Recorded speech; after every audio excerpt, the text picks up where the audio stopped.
I have just about prepared for the next step where we're going to be working on building an actual wheel using the moving pivots and also the vertex snap that we have up here. Working with pivot points can be very beneficial to our workflow for many reasons, but in this video what I thought I'd do is that I'll take you sort of down the lane of what pivot points can actually allow us to accomplish, but also how to play around with them. The many different benefits you get when you're modeling using the pivot points as a tool for your modeling, and also how they work in your animations. The motion that occurs in this view is more or less completely based off of the fact that all of these objects has pivot points in different locations. Now I'm going to show you exactly how that actually works by going into the Edit tab right here. In one of these bones, which are currently named Rotate, Rotate 2 and Rotate 3, I have several cubes. I'm going to take one of these cubes over here, move that over here, scale it out, and then flatten it, bring it up by holding Shift, hold Shift and Alt to bring it in by an even smaller increment. And I'm going to do a duplicate on that, pull that into the next bone over here, select the same thing and pull that over. Now, what this is going to do is to allow you to see the trajectory of what this entire bone entails. As you can see here, there's 1, 2, 3 objects in this bone. There's 1, 2, 3 objects in this bone. And if I duplicate another one of these little limbs right here and pull that into the middle, so it goes across the middle or central cube, and pull that out to here, to our main rotate bone, now when I go into animate, you will suddenly see that the motion is no longer just looking like a very freely moving bunch of cubes. This is actually an intricate thought of how different objects, depending on where they're rotating around, can make something seem very interesting in sporadic movement. So, jumping into our edit view, if I click a add cube component right here, the pivot point that we have in this view is this little thing right here, the corner where we have a blue, red and a green line aligning. If I click the pivot tool up here, you will see that I'm given a location around this particular axis as well. I can move this around simply by pulling and dragging, as I'd like in the viewport. And I can of course rotate my object, but I cannot rotate the pivot point. This is interesting, but also important to know. The pivot is a constant. It is a position of where things usually move around. It is where all of our transitions to this particular object is performed. So if I were to click on rotate, you can see that the rotate is aligned around the pivot location. If I move our pivot to over here, you will see that the rotate is now aligned from the object to over here. If I rotate, then the object will rotate from this particular position. Why is this good to know when we're working in our workflow? Well, in our workflow, sometimes we're tasked with creating something that may seem round or may connect or snap to another part of a surface. If I were to scale this little object down, up actually, like this, and I know now that the pivot is located at the very bottom corner right here. I know for a fact that I can pull this object up here and now rotate it to make it seem like it's connected to this object over that particular corner. Interesting, right? And that is only viable to me if I have the pivot located in that way or fashion. If I pull that out again and I move the pivot point, you're going to see how much of a more difficult situation it is to task myself with putting this at the corner over here. I'm going to pull that up and okay, now I'll have to do a lot of small movement to get it in position. I'm going to hold Shift and then Control maybe, and then Control up here. It's still smaller, so I'm going to hold Shift and Control up to here. I mean, it's as close as it's going to get. I would say it's fairly on point, but you saw how much more effort that was compared to just moving the pivot and rotating once. That is why using the pivot point to your benefit when you're modeling is so helpful and unlocks such a good workflow speed in general. But you can move it in many other ways and also work with this in a slightly more usable fashion if you continue playing around with the idea that the pivot is so good to apply things and move them simultaneously in your world. And what do I mean by that? Well, let me jump another object to over here. Now I'm going to select both of these as once, and I'm going to go into rotate. If I rotate now, as you can see, I'm going to rotate these objects around their own axes. Same thing if I do this, I'm going to rotate them around their own axis of where the pivot is located per individual object. But if I were to click this little thing right here that says center pivot, what it's going to do is that all of the objects that I have selected will be counted into where the new pivot location will be. So we'll get a pivot at about here in the middle of this particular object. I'm going to click that and you'll see that, just like I said, it's going to be located there in the middle. Now, why is this useful? Well, when we are working with symmetry, we can do things like this to be able to, for example, in this case, I'm going to dupe that box, hold shift and rotate it out to here. Now I know that this cube that I've just made is at the same distance from the center pillar as both of these were, because when I put them together, combine them, center the pivot was going to be in between them at the very, very center location of these two objects. It's based off of scale, based off of distance, and things like that. Thus, since they're on the same distance, 3 out and 3 out, if I duplicate one and put it with the pivot where it is and rotate it, for example, you'll see that it's located in the very same position. But since it's also in the center, if I duplicate once more and rotate and hold shift and pull it in another axis, you can see that it's still going to be rotating around that particular axis. Same thing here, same thing here. It's a bit of an interesting functionality to it, but it's all good to know about. Likewise, if I pull it up here, for example, you can see that it's still around the very center of this particular object.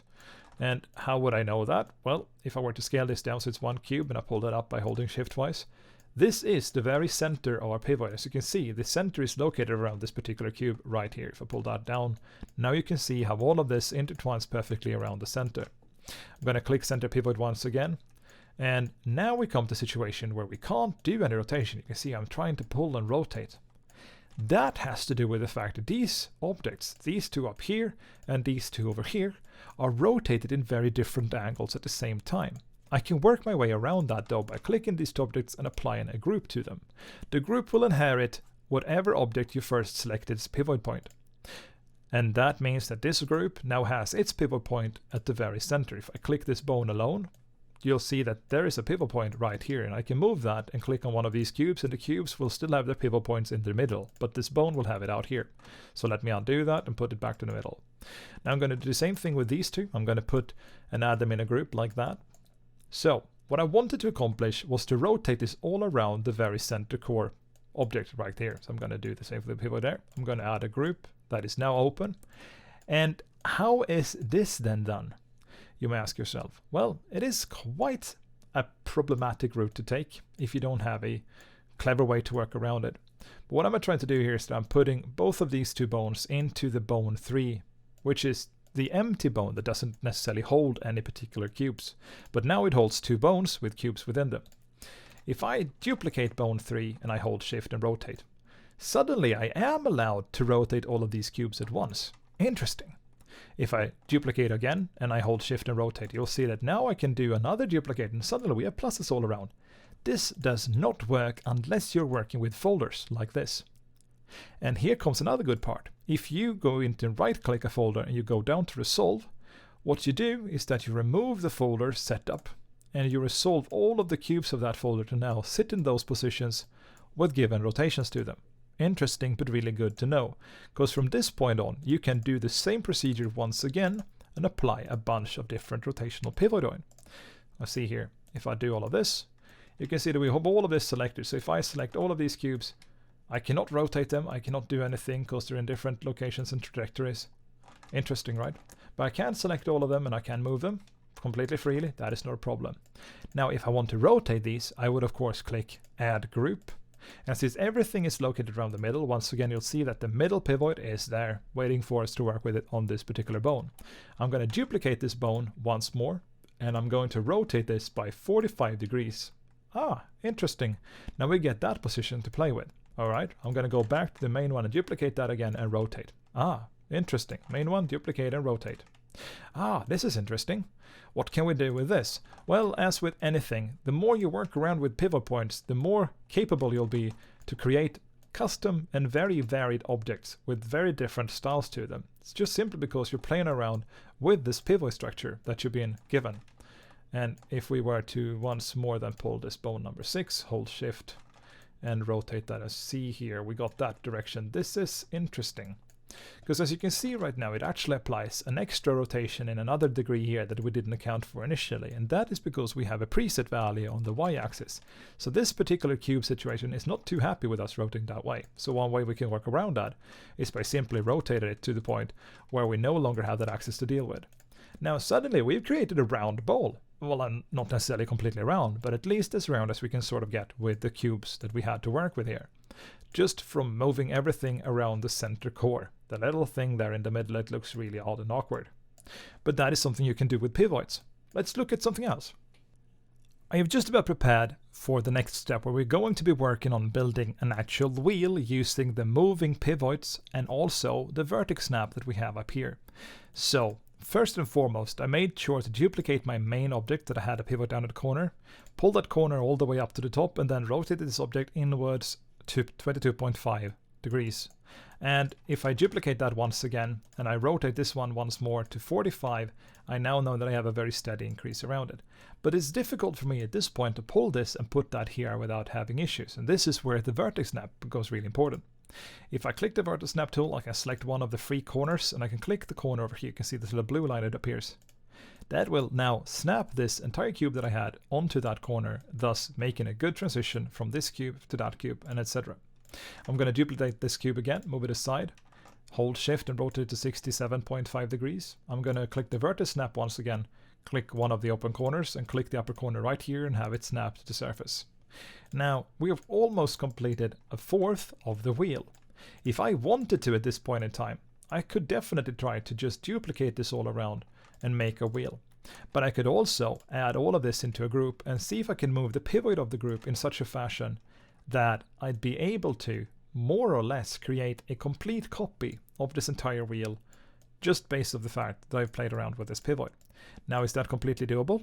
As long as I know that the center of this cube, which is 4 cubes high, is over here, 2 cubes up from the ground, I could sort of try to adjust for it over here as well.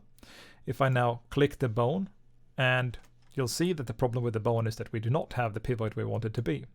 I can then choose to move all of my cubes out of the bone, delete that bone, like so, select the cube that I've moved over here with the pivot, then create a bone while only selecting this cube. This means that the group that we create, or the bone as I refer to them as well, is going to inherit the position or the pivot to this particular element. Clicking that, and you can see now I have this bone here, and where's the pivot? Well, it's over there. Okay, I can take all of these 4 cubes, pull that into that bone. So this is one way I can play around with it. I can now duplicate this bone and begin to rotate it.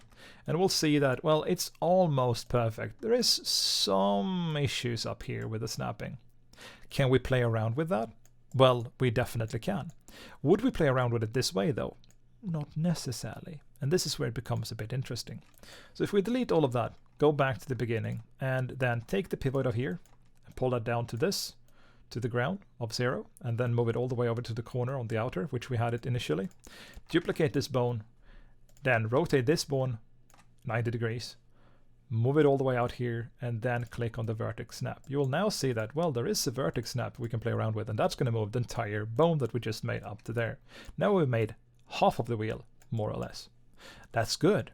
So if we want to play around with this once more, we can now take the new bone we made, put that into our initial bone, and as you will remember from what we did previously, where we sort of removed all of these bones at the end by resolving, we're going to do the same thing once again when we're done here.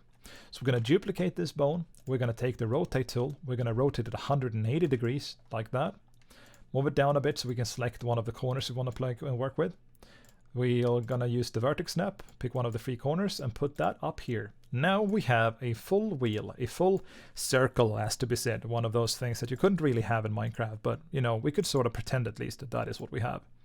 I'm going to resolve all of these, and now comes an interesting part. When these are resolved and I select all of these elements and I click center pivot, it's going to center the pivot around all of these different elements to now be the main center pivot to our entire object. So if I put that down in the middle, as far as close as to the middle I can get, I guess I'd pull that by holding shift. Almost 0. It's not completely 0, because there's to do some things with the rotation, but all in all, we're practically there. Now we have a wheel more or less centered around the 0 position of our view. So I can pull this object in, can shrink that in, pull this all out to the edge about there, to the edge about there, to the edge about there, to the edge about there. You may ask yourself, well, why would you do this? Little bit something sticking out on the edges. But when we are texturing, we can remove that information in the texture, thus working with a very much flatter, larger surface than the one we had previously. So this is sort of how you could sort of set up and work with the wheel. Let me just briefly make a texture to prove my point. I'm just going to make a template, call it texture, nothing more than that. And if I now go into paint on this texture and I start erasing away on this corner right here, this corner right here, this corner right here, this corner up right here, there we go, that. Do the same thing on the other side. You suddenly see that even though we had a full flat plane, because we're removing the texture that were in those particular locations, when we click and deselect, well, we just have this circle. There's nothing sticking out. So we can use the texture to advantage to make things look like something that either is there or isn't there, depending on how we apply the textures. Let's step into something else. Oh yeah, by the way, if you didn't know, mirror painting is an interesting tool that we have in this software. Mirror painting allows us to paint on one side of an object and duplicate the same painting to the other side of the object, meanwhile we're painting on the first side.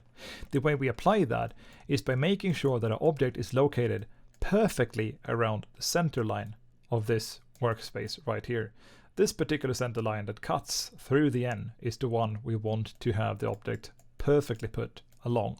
Because what it does is that if I paint on this side on the front, and that side of the front will be painted on simultaneously in a mirrored fashion. Same thing with the back. If I paint on this side of the back, you will paint it simultaneously on this side of the back and vice versa. But if I paint from, and in this case we see that we have the north there, we have the west and we have the east. If I paint on the west side, it's going to paint on the east side at the same time, from the back to the front. And the same thing happens if I paint on the east side, it's going to apply that to the west side, on the back to the front. So what I paint here will paint over there, what I paint over here will paint over there. That is just good to know about it. I can sort of show that actually by applying another texture here to give you a bit of an idea. We're going to do that, we're going to make this 132 so we get some pixels. So if I click mirror painting right here, and I go in with my black and I do 3 dots right there, you can see up here that I've applied 3 dots on the green space, which is the opposite side, in the very same fashion as we did them here. If I click the front and I start clicking, you can see that it applies them the very same fashion as I said. If I work on the right, it'll apply it to the left. Same thing on the back. If I come down here, I'll apply it from the left to the right in a mirrored fashion. Now, if I were to go back into edit and pull this object just slightly to the right, and go back into paint and expect this to now mirror perfectly, you can see that it no longer does so. I can draw an entire line at the top here, but it's not going to do anything on this side. And that is because your object has to be centered in this workspace. Otherwise, mirror tool is not going to work for you when you're painting your object.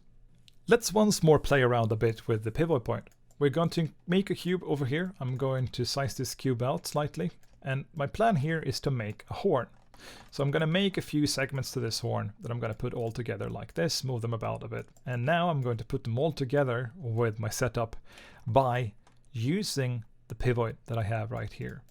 And I'm also going to be rotating these as I increase or decrease, I should rather say, them in size. I'm going to decrease the first one by using the inflate tool that I have up here. You do not have this by default in Blockbench. So go to toolbar, go into customize, and then search for inflate. If the inflate tool is not already applied up here, you will see it down here. You can click apply and it's going to show up in your hotbar at the top. That is just some food for thought and good to know about in general, because inflate is something that allows us to apply margins and minus or plus with certain values that will shrink or increase the size of our current selected cubes, or cube, as in this case. Now, if I type minus 0.1, it's going to decrease the size of this cube in comparison to what it initially was by 10%. If I make it 0.01, it's going to decrease it to, or by, I should say, 1%. So this works with decimals like anything would normally do. So I'm going to increase that by 0.1, and now you can see that I have a slightly smaller cube. This poses a bit of a problem. You can see the pivot is no longer at the corner here because it has shrunk the entire object around the center of it, and that's going to occur with this tool regardless. But since I know that if I hold control, I will move the pivot 1/10 of a cube space right here, and in this case the cube is 20 spaces, it's not going to be a problem. And holding control again and holding control again, I can still move it up, so it's now snapped to that very corner. I'm going to do the same with this particular object. I'm going to deflate it by minus 0.2 in this case. That's going to make it even smaller. I can now move the pivot by holding control and pulling it up twice instead and pulling it in twice. And the third time works the charm. Once again, minus 0.3. Move the pivot in, hold 3 times. Oops, that one too much. I think that is 1. Nope, that is too little. Okay, let's pull that in. I'll just look this. I'll eyeball it until it's in position. That's about it. Now we are facing a slight little problem here though. Because as you knew from before, if you have a pivot like this and you apply that to the corner and pull that up, it's easy to rotate around this edge. But I'm going to show you sort of what happens when you do it the way we currently done it. Because there is a bit of a workaround, and many workarounds for when moving pivots might be very beneficial to you. So right here we have this setup. It's fine, it's the same size of the cube. I'm going to duplicate this cube and pull it up, and I'm going to use VERTEX SNAP, and I'm going to use this corner and snap that onto here. Blam. Oh, sorry. What happened there? Well, what I just did was that I accidentally selected the pivot of this cube and moved that cube with a VERTEX SNAP. I'm going to do that again to show you that that is completely doable. If I select the pivot of this now, you can see the pivot is over there, but the object is over here. So that is why we always want to have a clean corner when we're working with the VERTEX SNAP. So I'm going to click one of the clean corners that is going to do the same thing. I'm going to click that over here. But wait a second, this is dramatic. No, this cube is not located where we wanted it to be initially. It is sitting at the edge there, but there's a lot of left space here because we've shrunk the entire model in. How can we work around this problem? Well, there are a few ways. And since I know sort of what I want to do with this particular horn, I will work around this by moving the pivot of this particular object into the middle right there. Or as to be said, if I hold control, right there. I think that's about it. Seems to be about it. Yeah. And I'm going to do the same thing with all of these ones. I'm going to pull it in like that, and I'm going to pull it back twice so it's in the middle. I'm going to pull it in like that and pull it back twice. Or I think that might just be with twice. No, actually twice. So it's in the middle. Now I'm going to take away that cube that I had initially. I am going to do the same thing on this one. Pull that so the pivot is in the middle of this particular object, because it doesn't really matter. It's still going to rotate this way that I want to take the horn around.